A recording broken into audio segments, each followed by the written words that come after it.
This is the BBC. For details of our complete range of programmes, go to bbcworldservice.com/podcasts.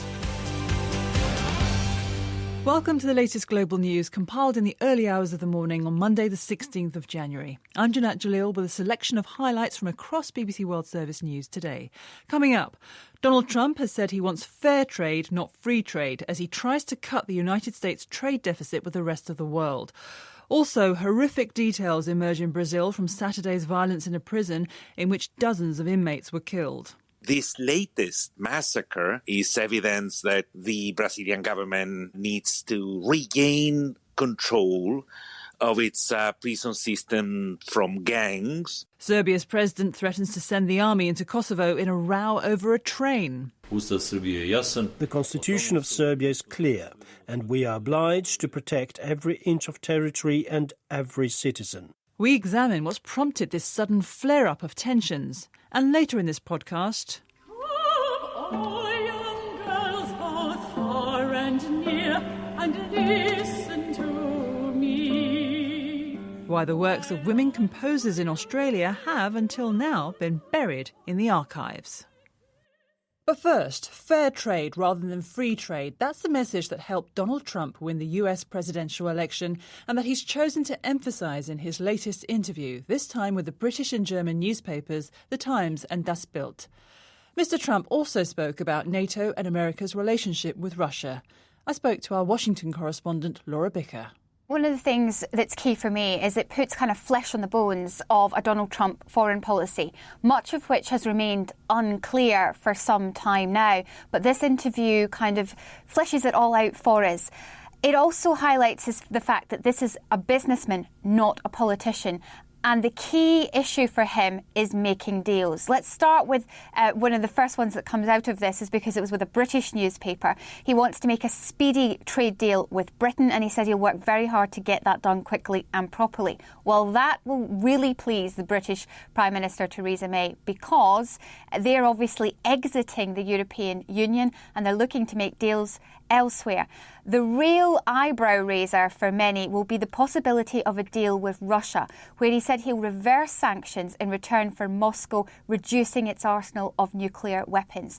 That's something he's indicated in the past, but now we have a clear policy idea, and it will worry some. And then there's the deal with NATO. He wants to get the US a fairer deal because he says that the US is paying more than other countries and he wants other countries to pay their fair share. Well, those within NATO will turn around and go, well, how much are we having to pay? Exactly what kind of deal will this entail? And I think there'll be a few countries worried exactly what he means when he calls NATO obsolete. Of course, he gave this interview before the recent comments from the CIA director, John Brennan, and he had very stern words for Mr. Trump about the United States' relationship with Russia. It's been quite an interesting weekend for Donald Trump. The comments this morning, it's a Sunday morning programme, were by the outgoing CIA director, John Brennan, who urged caution for Donald Trump when he's using his words and using his Twitter, and said that it was important for him to realise that what he says and his words matter. Now, this comes at a time when Donald Trump is at odds with the US intelligence agencies. He dismissed, certainly, their evidence when that was put forward that Russia had meddled in the US presidential election with the aim of helping him win. Now, he now admits that that is a possibility, but it's put him at odds with all his intelligence agencies. So certainly with John Brennan's words, there's a bit of a bridge for him to heal when he takes office. The authorities in Brazil say at least 27 prisoners were killed by fellow inmates during an overnight riot in a prison in the northeastern city of Natal. It's the third major riot in a Brazilian prison since the start of the year. Jose Miguel Vivanco is director of Human Rights Watch for the Americas. This latest massacre, I believe, is evidence that the Brazilian government needs to regain control of its prison system from gangs. If the government failed to take some concrete steps and continue caring only for securing the external perimeter of the prisons, I'm afraid that we are going to be facing more cases like this one.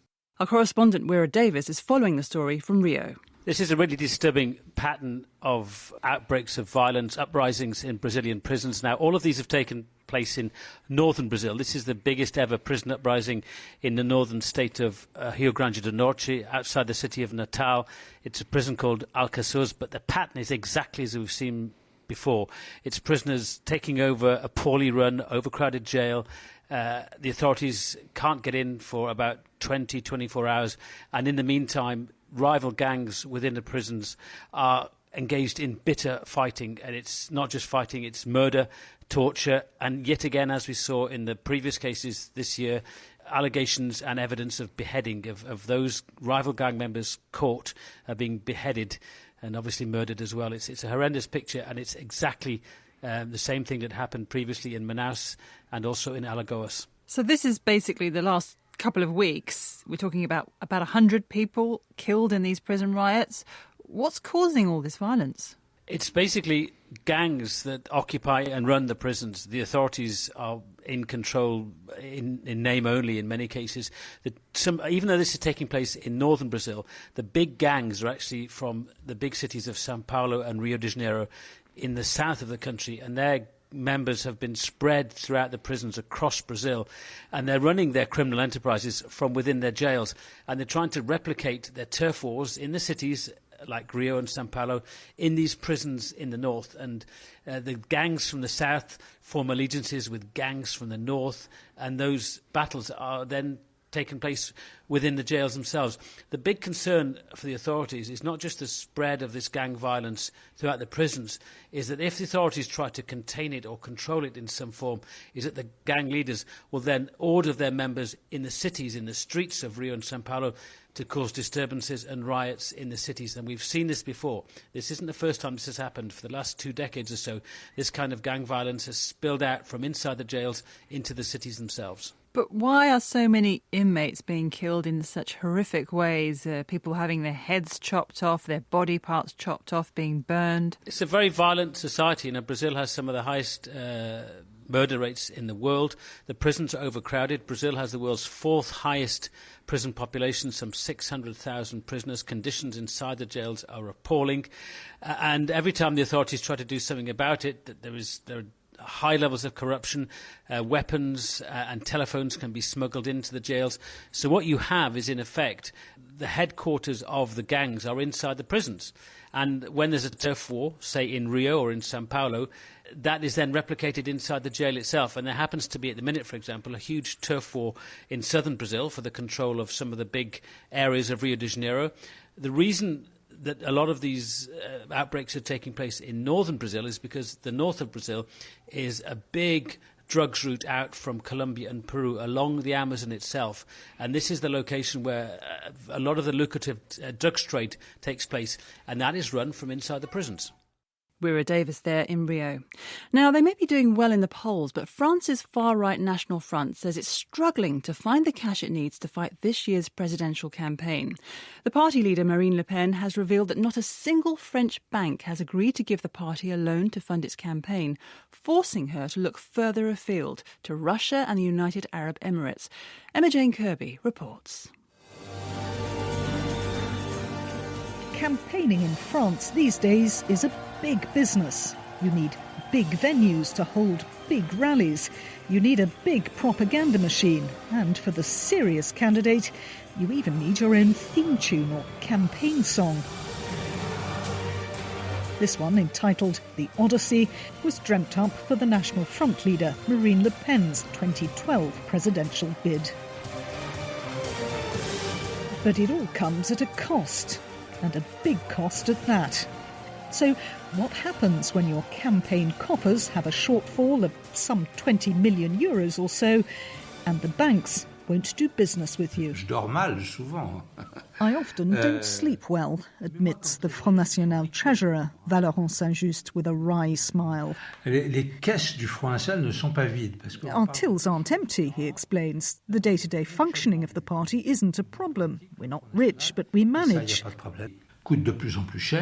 The difficulty comes in financing electoral campaigns, which are getting more and more expensive.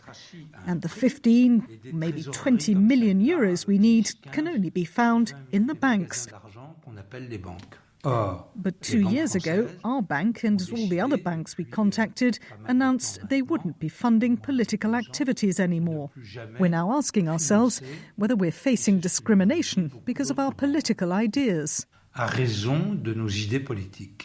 Jean-Yves Camus is a political scientist and an expert on the far right. I think that the average voter will just say, well, there's something wrong with the French banks not agreeing to lend money to the National Front because, after all, this is a legal party. They should be totally entitled. Neither the Front National's former bank, Société Générale, nor the Association of French Banks would comment about the decision not to fund the far-right party. But if France's purse is firmly zipped, party treasurer Valéran Saint-Just says that Russia has always been generous. In September 2014, he reminds me, I obtained a loan of 9 million euros from a Russian bank, but unfortunately it had its licence revoked. If it hadn't folded, I'd have gone back to see them again. Politics is costly. If you want the power, you have to pay. Christian Chenot is a specialist world affairs reporter with France Inter Radio. He's just published a book which reveals how mainstream French parties have also sought overseas loans and how the Front National may be turning its attention to the United Arab Emirates. The Emirates tried to give money to the National Front. It was a secret meeting with Marine Le Pen, and the Emirates proposed $1 or $2 million to finance the party. Russia and Emirates are on the same ideological line. Putin is the nationalism against the United States, and the Emirates, they are fighting Islamists and Muslim Brotherhood. So they are in the same group that Le Pen, so it's making sense. For an openly xenophobic party, though, whose leader has gone on trial charged with anti-Muslim hate speech, would such foreign loans alienate traditional voters?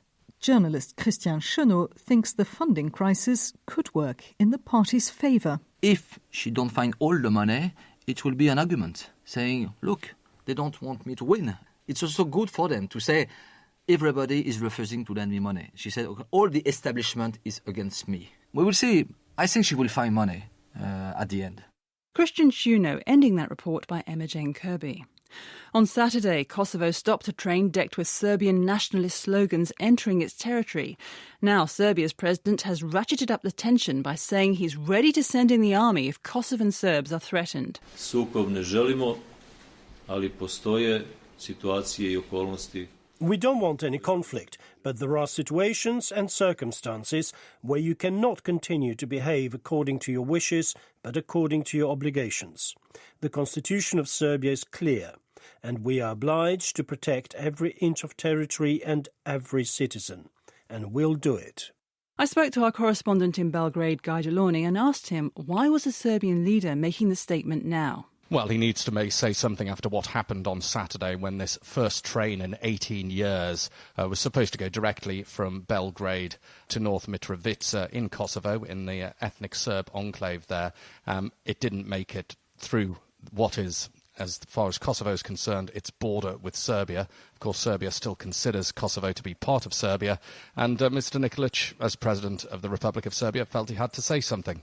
But threatening to send in troops? It does seem rather extraordinary, doesn't it? And it seems extremely unlikely. You need to set the context for this. Kosovo unilaterally declared its independence from Serbia in 2008. Since then, relations between Pristina, the capital of the self-declared Republic of Kosovo, and Belgrade have improved, particularly over the past few years, when we've had this normalisation of relations through these talks which have been carried out with the EU in Brussels, facilitating all of that. And things have definitely improved. What you do have to see in Serbia, there's a few things happening at the start of the year. You've got a presidential election coming up in April. Mr. Nikolic wants to stand for re-election, and he knows that rhetoric like this goes down very well with a certain section of the Serbian electorate, especially as we've seen something of a revival of the ultra-nationalist party, the radical party in Serbia over the past couple of years. And how is the Kosovan government responding to this? It has been extremely calm and commendably so, bearing in mind the potential stakes here. The Prime Minister of Kosovo, Isa Mustafa, has said that the Serbs in Kosovo aren't at risk. They are equal citizens of what he calls our republic, and they don't need the protection of Belgrade. We need to communicate and work to build a common European perspective. But the thing is that Serbia is committed to joining the European Union, and it's in negotiations at the moment. Various chapters of its accession talks have opened, and there's one specific chapter, Chapter 35, which deals with relations with Kosovo. Serbia knows that if it wants to join the European Union, it's got to normalise relations, even if it doesn't have to go as far as recognising Kosovo's independence. I think you need to look at this, as I said, in the context of the Serbian presidential election, which is happening in April, and maybe Serbia trying to prod the international community into making Kosovo live up to its side of the agreements that it's made during this Brussels dialogue. But it seems a rather clumsy way of doing so, if that's the case. Guy Delorney speaking to me from Belgrade. You're listening to Global News, the best stories, interviews and on-the-spot reporting from the BBC World Service. Coming up, thousands flee Gambia as the political standoff intensifies. I'm off to Senegal. I'm just going to my family. That's why we are all living here. We feel that it's not safe, so we have to go there and see what will happen. Later, we'll hear from our reporter in Gambia. As the US Secretary of State John Kerry prepares to step down, he's travelled to Vietnam for a very personal trip. Mr. Kerry fought in the Vietnam War and won a medal for his bravery during one particular incident in 1969 when his patrol boat was ambushed on the Mekong River. On Saturday, he went back to the site of that ambush for the first time and met one of his former adversaries. Accompanying him throughout was Professor Edward Miller, an expert on the war. The highlight of the trip for me, and I believe also for the Secretary, was on Saturday morning when we flew down to Ga Mau, which is the southernmost province of Vietnam, which was the province in which he served during the Vietnam War. And he took off after that part of the trip. And he met a former member of the Viet Cong, now I think about 70 years old, Vo Ban Tam. How was that? That encounter was quite moving, and this was somewhat unexpected. The reason that the Secretary was going to Ga Mau was he really wanted to visit the site of a February 1969 firefight in which he and the crew of his swift boat had been involved. And it turned out that Mr. Dam had also been involved in the same firefight on the other side. And Mr. Dam was discovered. He came to the attention of some of the U.S. Embassy personnel who were in Ga Mau prior to the Secretary's visit. And so the Secretary, he went down to Ga Mau, we got on a boat, and we visited the site, the rivers around the scene of the ambush. And then when he came back to the dock, Mr. Dam was there waiting for him. And they had a short conversation, but I think it was very moving for the Secretary, for Mr. Dam, and I think for all of those of us who saw it. Am I right in saying that he told Mr. Kerry that Mr. Kerry had shot and killed somebody he knew? I mean, was Mr. Kerry expecting that, and how did that play out? Yes, that was perhaps the most dramatic part of the entire conversation. So Mr. Dam identified the Viet Cong soldier who Secretary Kerry had killed during the course of the battle. And it's been known for some time that Secretary Kerry did shoot and kill one of the enemy soldiers. But previously, he hadn't known anything at all about this guy. Mr. Dam explained that the fallen soldier was about 24 years old. His name was Ba Tain, and he had been armed during the battle in question with a B-40 rocket launcher. This turns out to be very significant. The B-40 is a shoulder-fired weapon. It launches a rocket-propelled grenade, and it's quite heavy, and it's fairly difficult to operate. It requires a lot of strength and skill. And this is very significant because during the 1990s, when Secretary Kerry was a senator in Massachusetts, a news report surfaced that suggested that the Viet Cong that he killed actually hadn't been an adult, that it had been a teenager or a young boy who hadn't actually been a threat. And the suggestion was that the secretary may have killed someone illegally in the course of this battle. And Mr. Dum's testimony essentially demolished that accusation because he confirmed that this was, in fact, a Viet Cong soldier, a very skilled Viet Cong soldier who was using this rocket weapon that was a genuine threat to the secretary and his crew. And what about the sort of, perhaps chemistry is the wrong word, but what was the mood like when these two men met? Was there anger there? Was there bitterness there? Or was it more a forgiving encounter, if you like? In other words, both sides sort of saying, look, this was ancient history, things have moved on now, and, you know, we can shake hands and talk about this. I didn't detect any anger at all. Mr. Dum made it clear that he was very interested in meeting Secretary Kerry. He had actually given interviews about the battle as far back as 2004. And one of the things he said to Secretary Kerry when they were introduced was how happy he was to meet Secretary Kerry. And he said, I've been following your career for many years now. And Secretary Kerry reciprocated that. He thanked Mr. Dum for taking the time to meet with him. They clasped hands and they actually held hands for much of the conversation. I didn't detect any bitterness at all. I think it was much more two former fighters who were looking back on their experiences and who had a great deal of mutual respect for each other. The last thing that Secretary Kerry said to Mr. Dum is, I'm glad we're both alive. And it was a little bit of levity, but I think it was also something that the Secretary really meant. Professor Edward Miller speaking to my colleague James Menendez. The political crisis in Gambia shows no sign of abating. In 3 days' time, Adama Barrow is supposed to be inaugurated as Gambia's new president following his election victory last month. But the incumbent Yahya Jammeh is still refusing to accept that he lost. Mr. Barrow left the country on Friday for talks with other West African leaders, and now neighbouring Senegal has said it will host him until the inauguration. Our reporter Umaru Fafana is in the Gambian capital, Banjul. People are very worried. I came here last night and there has been no shortage of the people that have been calling me or contact me via social media expressing how worried they are. Today I went to the main ferry crossing point which links the Gambia to its neighboring country, which is Senegal, and I met thousands of children, mostly women and children, crossing, running, literally fighting to get on the ferry. I was there for about an hour and I saw a lot of ferries do the shuttle to take people across, and I spoke to some of the people who were crossing. Well, I'm up to Dakar with my kids. With the kids, how many of you? 4 of us. Why are you leaving? Well, because of the political uncertainty, and we don't know what's to come next week. I'm afraid. That's why I'm going with my family. Yeah, because I'm going until we have peace, we can come back. I'm off to Senegal. Senegal, why? I'm just going to my family. That's why we are all living here. We feel that it's not safe, so we have to go there and see what will happen. Now, the president-elect is staying in Senegal. Is it clear why Mr. Barrow is not coming back to Gambia straight away?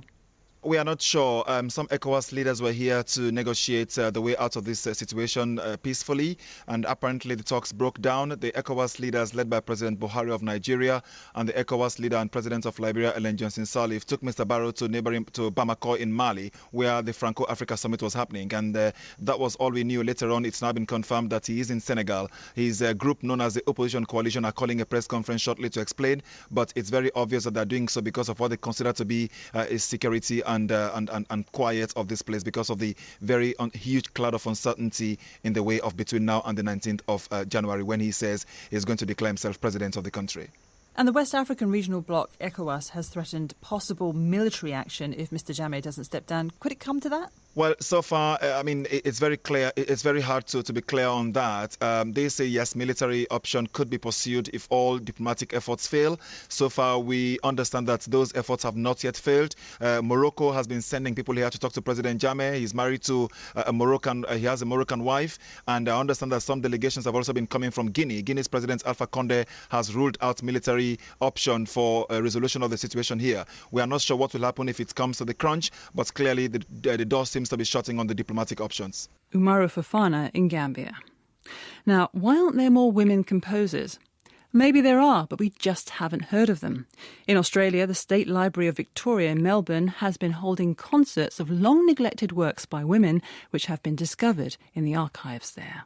These women often compose quietly in the background as the overshadowed wives and daughters of prominent men. Here's our correspondent, Steve Evans. Under the magnificent dome of the State Library in Melbourne, the songs of unsung heroines finally get a hearing. Come, all young girls, both far and near, and listen to me. While unto you I do what proves my destiny. The works of women composers in Australia have been ignored, buried in the library archive. And I did get my way too soon upon my native shore. The work of Emily Patton, Florence Ewart, Georgette Peterson and others are being brought out from the vaults by Joanna Selleck.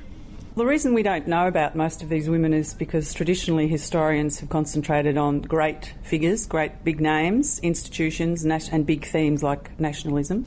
The works being rediscovered are varied. Serious classical pieces, settings of poems, light songs for children, lullabies. They're being performed by the soprano Merlin Quaife. A lot of the women that came to Australia, even as petty criminals, they were actually brought to Australia as convicts, but to be married to men, to have families, and then to create a civilising influence. As the convict colony turned into a bourgeois civilization in the 19th century, it demanded all the necessary trappings. Australia had the biggest number of pianos in the private home per capita for anywhere in the world at one stage. It was obviously considered a very civilising thing to have a piano in the home and sing around it. Possum, possum, I won't tell what I saw last night. You were in the apple tree. No one... You sing this stuff? Yes. How good is it? I think it's wonderful. Gems. I've had earworms of children's songs about possums and kangaroos for weeks. All the rest were wide awake, drinking tea and eating cake. That was when I crept away. Possum, don't you tell.